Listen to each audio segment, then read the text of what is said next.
आप देख रहे हैं सनातन प्रथा।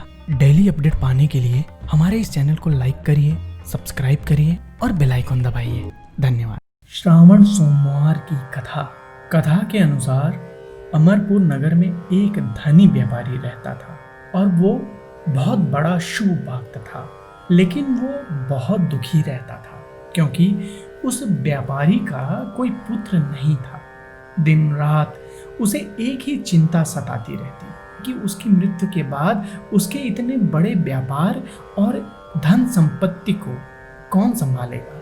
पुत्र पाने की इच्छा से इस व्यापारी और उसकी पत्नी प्रति सोमवार भगवान शिव की व्रत पूजा किया करता था। उनकी भक्ति देखकर एक दिन पार्वती ने भगवान शिव से कहा, हे प्राणनाथ, ये व्यापारी आपका सच्चा भक्त है।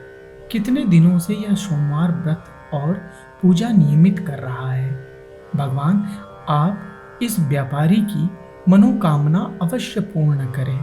भगवान शिव ने मुस्कुराते हुए कहा, हे पार्वती, इस संसार में सबको उसके कर्म के अनुसार फल की प्राप्ति होती है। प्राणी जैसा कर्म करते हैं उन्हें वैसा ही फल प्राप्त होता है। इसके बाद भी पार्वती जी नहीं मानी। उन्होंने आग्रह करते हुए कहा कि आपको इस व्यापारी की इच्छा पूरी करनी ही पड़ेगी। पार्वती का इतना आग्रह देखकर भगवान शिव ने कहा, तुम्हारे आग्रह पर मैं इस व्यापारी को पुत्र प्राप्ति का वरदान देता हूँ, लेकिन इसका पुत्र 16 वर्ष से अधिक जीवित नहीं रहेगा। उसी रात भगवान शिव ने स्वप्न में उस व्यापारी को दर्शन देकर उसे पुत्र प्राप्ति का वरदान दिया और उसके पुत्र के 16 वर्ष तक जीवित रहने की बात भी बताई। भगवान के वरदान से व्यापारी को खुशी तो बहुत हुई, लेकिन पुत्र की अल्प आयु की चिंता ने उस खुशी को नष्ट कर दिया। व्यापारी पहले की तरह सोमवार का विधिवत व्रत करता रहा। कुछ महीने पश्चात उसके घर अति सुंदर पुत्र उत्पन्न हुआ। पुत्र जन्म से व्यापारी के घर में खुशियां भर गई। बहुत धूमधाम से पुत्र जन्म का समारोह मनाया गया, लेकिन उस बालक की कम उम्र का रहस्य किसी को और नहीं पता था। जब उसका पुत्र 12 वर्ष का हुआ तो शिक्षा के लिए उसे वाराणसी भेजने का निश्चय हुआ।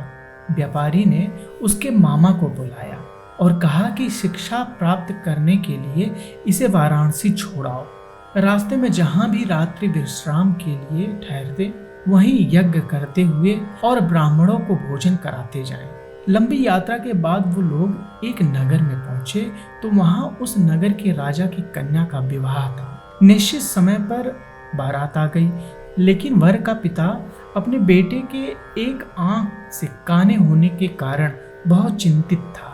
इस बात का भय सता रहा था कि राजा को इस बात का पता चलने पर कहीं वह विवाह से इनकार न कर दे, इससे उसकी बदनामी होगी। वर के पिता ने उस अमर बालक को देखा तो उसे मस्तिष्क में एक विचार आया। उसने सोचा, क्यों न इस लड़के को दुल्हा बनाकर राजकुमारी से विवाह करा दूं। विवाह के बाद इसको धन देकर विदा कर दूंगा और राजकुमारी को अपने नगर में ले जाऊंगा। मामा ने धन मिलने की लालच में वर के पिता की बात स्वीकार कर ली। अमर को दुल्हे के वस्त्र पहनाकर राजकुमारी चंद्रिका से विवाह करा दिया गया। राजा ने बहुत सा धन देकर राजकुमारी को विदा किया। उस बालक ने राजकुमारी की चुनरी पर लिख दिया, राजकुमारी चंद्रिका, तुम्हारा विवाह तो मेरे साथ हुआ था। मैं तो वाराणसी में शिक्षा प्राप्त करने जा रहा हूँ। अब तुम्हें जिस नव युवक की पत्नी बनना पड़ेगा वह कान्हा है। जब राजकुमारी ने अपनी ओढ़नी पर लिखा हुआ पढ़ा तो उसे काने लड़के के साथ जाने से इनकार कर दिया। राजा ने सब बातें जानकर राजकुमारी को महल में रख लिया। उधर अमर अपने मामा के साथ वाराणसी पहुंच गया। अमर ने गुरुकुल में पढ़ना शुरू कर दिया। जब अमर की आयु 16 वर्ष पूरी हुई तो उसने एक यज्ञ किया। यज्ञ की समाप्ति पर ब्राह्मणों को भोजन कराया और खूब अन्न वस्त्र दान दिए। रात को अमर अपने शयन कक्ष में सो गया। शिव के वरदान के अनुसार शयनावस्था में ही अमर के प्राण उड़ गए। सूर्योदय पर मामा अमर को मृत देखकर रोने पीटने लगा। आसपास के लोग भी एकत्रित होकर दुख प्रकट करने लगे। मामा के रोने विलाप करने के स्वर समीप से गुजरते हुए भगवान शिव और माता पार्वती ने भी सुने। पार्वती जी ने भगवान से कहा, प्राणनाथ, मुझसे इसके रोने के स्वर सहन नहीं हो रहे। आप इस व्यक्ति के कष्ट अवश्य दूर करें। भगवान शिव ने पार्वती के साथ अदृश्य रूप में समीप जाकर अमर को देखा तो पार्वती से बोले, पार्वती, यह तो उस व्यापारी का पुत्र है, मैंने जिसे 16 वर्ष की आयु का वरदान दिया था। इसकी आयु तो पूरी हो गई। पार्वती जी ने फिर भगवान शिव से निवेदन किया, हे प्राणनाथ, आप इस लड़के को जीवित करें, नहीं तो इसके माता पिता पुत्र की मृत्यु के कारण रो रोकर अपने प्राणों का त्याग कर देंगे। पार्वती के आग्रह करने पर भगवान शिव ने उस लड़के को जीवित खोने का वरदान दिया और कुछ ही पल में वह जीवित होकर उठ बैठा। शिक्षा प्राप्त करके वह बालक अपने मामा के साथ अपने नगर की ओर चल दिया। दोनों चलते हुए उसी नगर में पहुंचे जहां उसका विवाह हुआ था। उस नगर में भी बालक ने यज्ञ का आयोजन किया। समीप से गुजरते हुए नगर के राजा ने यज्ञ का आयोजन देखा। राजा ने अमर को तुरंत पहचान लिया। यज्ञ समाप्त होने पर राजा अमर और मामा को महल में ले जाया गया और कुछ दिन उन्हें महल में रखकर बहुत सा धन वस्त्र देकर राजकुमारी के साथ विदा किया। मामा ने नगर में पहुंचते ही एक दूत को घर भेजकर अपने आगमन की सूचना भेजी। अपने बेटे अमर के जीवित वापस लौटने की सूचना से व्यापारी बहुत प्रसन्न हुआ। व्यापारी अपनी पत्नी और मित्रों के साथ नगर के द्वार पर पहुंचा। अपने बेटे के विवाह का समाचार सुनकर पुत्र वधू राजकुमारी चंद्रिका को देखकर उसकी खुशी का ठिकाना न रहा।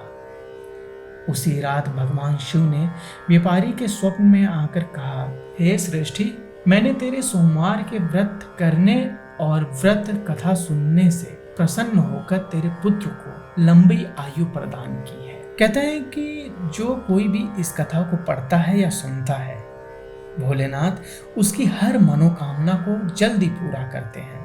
कथा समाप्त। हर हर महादेव। श्रावण सोमवार की कथा आपको कैसी लगी? कृपया कमेंट करके हमें जरूर बताएं।